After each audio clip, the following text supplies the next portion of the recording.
Here at the National Scouting Museum, we've had some spirited discussions about time and how humans track and record the passage of time, which I guess makes sense, given that the past is kind of what we do. Ancient man counted days by tracking from sunrise to sunrise. Months were based from full moon to full moon or new moon to new moon, and years could be counted from the first buds of a particular plant or from harvest to harvest.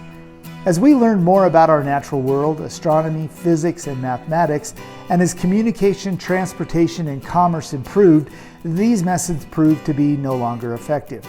But instead of getting lost in the physics of time, which would be very easy to do, this week we're going to take a look at calendars, and specifically the calendars produced by the Boy Scouts of America, in this edition of Artifact of the Week.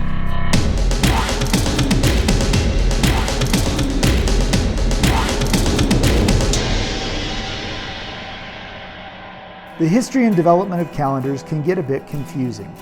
As I mentioned in the introduction, ancient peoples used the day and solar year and the phases of the moon to track time. The earliest of these calendars dates back to the Bronze Age, near Aberdeenshire, Scotland, where a team of archaeologists found 12 large pits that mirrored the phases of the moon. This formation is estimated to be about 10,000 years old and is widely recognized as the oldest known calendar. Now, before we can really look at specific calendars, we need to talk a little about the three distinct types of calendars that we have. The first is a solar calendar and is based on the Earth's trip around the sun. In order to maintain sync with a tropical year, one day is added to this calendar every 4 years. The second is a lunar calendar, which follows the phase cycles of the moon with no respect to the tropical year. Now, this results in seasons shifting over time. Finally, we have the lunisolar calendar, which is a sequence of months based on the phase cycles of the moon, but every 3 to 4 years an entire month is added to get the calendar back in phase with the tropical year. Now, just so you understand, a tropical year is the time that the sun takes to return to the same position in the cycle of seasons. For example, the time from the vernal equinox to the next vernal equinox, or from the summer solstice to the next summer solstice. A second measure of a year is a sidereal year, which is the time it takes for the Earth to complete one full orbit around the sun as measured with respect to a fixed star. The difference between the tropical and sidereal year is about 20 minutes in length, which seems insignificant until you start adding that up year after year after year. As writing developed and cultures began to become more defined in the ancient Near East, the Sumerian or Babylonian calendar was created. This calendar is a lunisolar calendar and consisted of 12 lunar months, each beginning when a new crescent moon was first sighted low on the western horizon at sunset. There were no weeks in the Sumerian calendar. Holy days were usually celebrated on the 1st, 7th, and 15th of each month. In addition to these holy days, there were also feast days, which varied from city to city. Every 4 years, a leap month was inserted by royal decree to get the calendar back in sync with the agricultural seasons of the year. Ancient Egyptians created their own calendar using the cycles of the moon and the position of the star named Sirius to keep track of time. The Egyptian calendar had 12 months, but added 5 more days than the Sumerian calendar. The first Roman calendar appeared around 738 BC and was created by King Romulus. The Roman calendar had only 10 months, starting in March and ending in December, and was loosely based on the lunar year. Because the lunar year was 354 days and the Romans thought that even numbers were lucky, they added 6 days to the calendar so that each month would have 36 days. This caused the seasons to be out of sync with the calendar every year. 2 calendars that came on the scene in 500 BC include the Chinese lunar calendar and the Mayan calendar. The Chinese lunar calendar is based on the zodiac and astronomy. The Mayan calendar consists of several cycles or counts of different lengths. Mayans combined a 250-day cycle with a 365-day solar cycle to create a round calendar that would repeat every 52 years. In order to track longer periods of time and to record when events occurred in relation to one another, the Mayans used what is called the long count calendar. Now, if you remember back in 2012 in the discussions of the Mayan doomsday calendar, well, it appears that was nothing more than a big misunderstanding, and a failure to see that the next long count calendar was simply not created. In ancient Greece, they had many lunisolar calendars they used to keep track of time. The Athenian calendar was the most common, but the Greeks also created the Olympiad, the seasonal, the conchular, and the Metonic calendars. Each one of these was based on the cycles of the moon and stars, as well as solar equinoxes.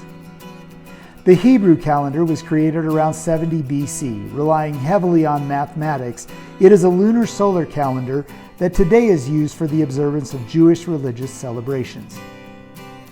Around 46 BC, Julius Caesar created the Julian calendar to correct much of the corruption that plagued the original Roman calendar. The corruption was so bad that political figures were known to extend or shorten days to keep friends and enemies in or out of office. The Julian calendar has years of a couple of lengths. A normal year is 365 days and a leap year is 366 days. They follow a simple cycle of 3 normal years and 1 leap year, giving an average year that is 365.25 days long. This causes the Julian calendar to gain a day every 128 years. For more than 1600 years, the Julian calendar was the dominant calendar of the Roman Empire and most of the Western world. The Julian calendar is still used in parts of the Eastern Orthodox Church.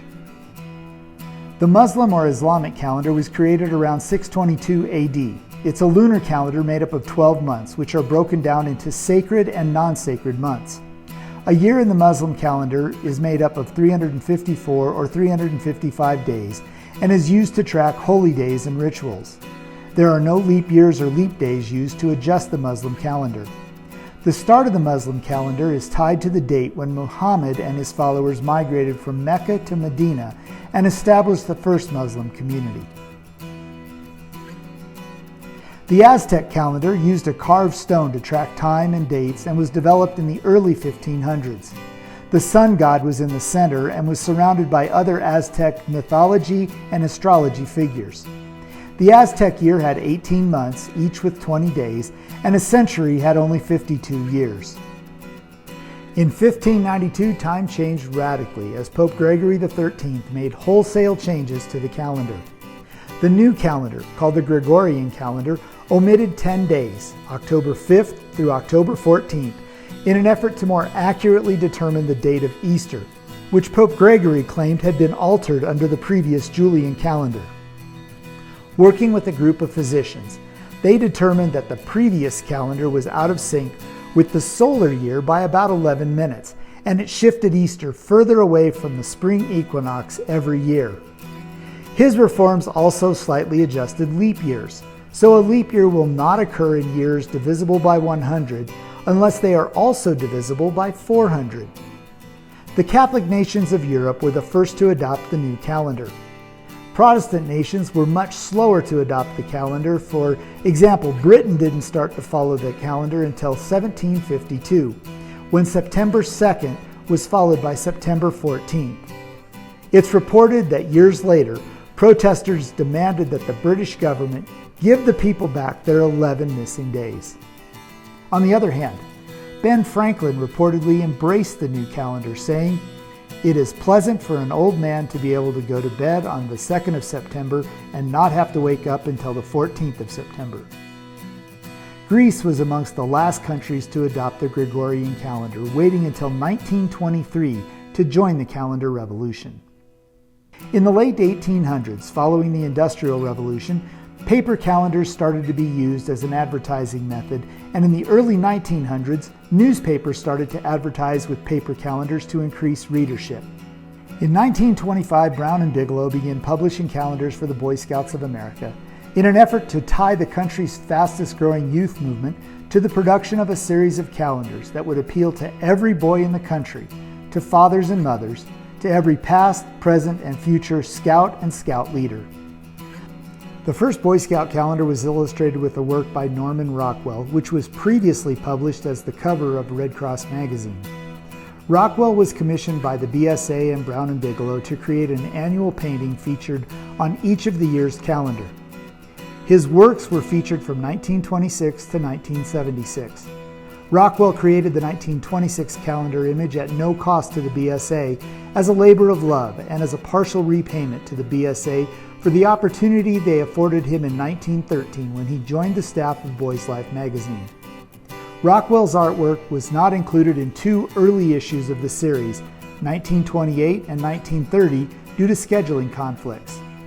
Originally, the BSA contracted with Rockwell for the paintings, but that changed in the 1929 issue when Brown and Bigelow contracted with Rockwell, and then the paintings were presented to the BSA for use as the February cover of Boys Life, and in any way the BSA wished for other Scout publications and as promotional pieces. By the late 1940s, the company was one of the largest printers of calendars in the world and sold calendars to an estimated 50 million homes. The 1976 BSA calendar was Rockwell's last, and the theme was the spirit of 76, where he recomposed Archibald M. Willard's painting, replacing the revolutionary figures with Scouts. These calendars are among many of those that we have in the collection of the National Scouting Museum. Well, that's all we have time for this week. We hope that all of you will have a safe and prosperous new year, and we will see you next time as we continue to learn more about the history of the Boy Scouts of America through the collections of the National Scouting Museum and Artifact of the Week.